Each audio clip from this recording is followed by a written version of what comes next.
ప్రేక్షకుల్లో దేవునికి మహిమ ఘనత ప్రభావాలు కలుగును గాక. ఈరోజు దేవుని యొక్క వాక్యాన్ని ధ్యానం చేసుకుందాం.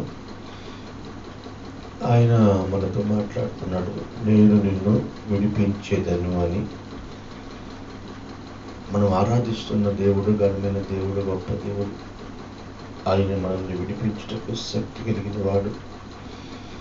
కొన్ని పరిస్థితులు మనల్ని వెంటాడొచ్చు, కానీ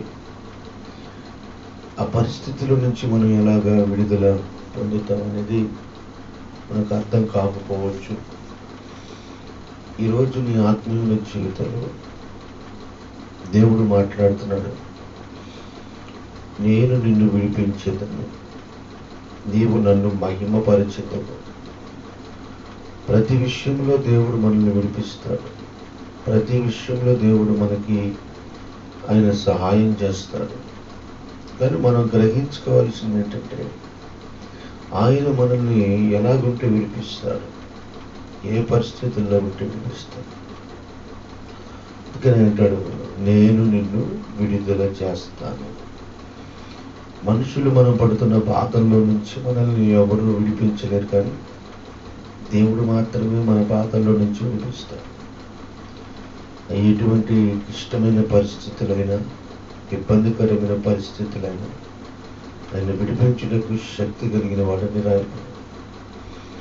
ఆ పరిస్థితులు మనల్ని ఎన్ని విధాలుగా తీసుకెళ్ళవచ్చు, కానీ దేవుడు మనల్ని ఆయన విడిపించలేకపోతున్నాడంటే, మనుషులు మనల్ని ఏమన్నా విడిపిస్తారేమో అని మనం అనుకుంటాం.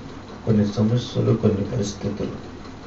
అందుకని ఎలీషా ప్రవక్త దగ్గరకు వచ్చి ఒక స్త్రీ అనేది, అయ్యా నేను భయంకరమైన అప్పుల సమస్యల మధ్యలో ఉన్నాను, ఆ అప్పుల్లో నుంచి నేను బయటకు రావాలి, నన్ను విడిపించు అని దైవజనుడు అడిగినప్పుడు ఎలీషా అంటాడు, నీవు దేవుని దగ్గరికి వచ్చి ఆయన సహాయాన్ని కోరుకున్నావు కాబట్టి నీ అప్పుల బాధల నుంచి నేను విముక్తి చేస్తాను అని ఆమె అప్పుల్లో నుంచి దేవుడు విముక్తి చేసేలా చేశాడు. కారణం ఏంటంటే, ఎవరు నన్ను విడిపిస్తారు అని గ్రహించి దేవుడి దగ్గరికి, తన సేవకుడి దగ్గరికి వెళ్ళి తన సమస్యను చెప్పుకుందంట.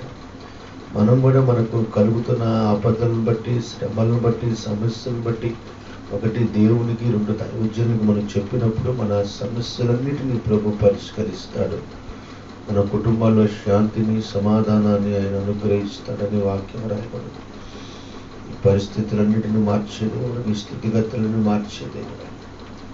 సరే, నేను గమనించుకొని దేవునికి నన్ను ఆయన విడిపిస్తాడని నువ్వు నమ్మగలిగితే, ఖచ్చితంగా అది ఎటువంటి భారభరితమైన సమస్యలైనా ఆయన వాటి నుంచి విడుదల కలగజేస్తాడు. నీ కుటుంబంలో శాంతి, సమాధానాలు దయచేస్తాడు.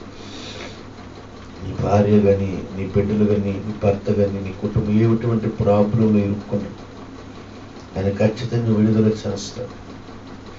ఆయన పేరు నజరేయుడైన యేసు. ఈ ఉదయకాలంలో నువ్వు పడుతున్న బాధల నుంచి విముక్తి చేసి నీకు శాంతిని, సమాధానాన్ని అనుగ్రహిస్తున్నాడు. అటు కృపా పరిశుద్ధ ఆత్మదేవుడు నీకు దేవుడితో ఉండి సహాయం చేసి నీ పట్ల అద్భుతాలు దేవుడు జరిగించును గాక. ఆమేన్. ప్రార్థన చేస్తున్నాను.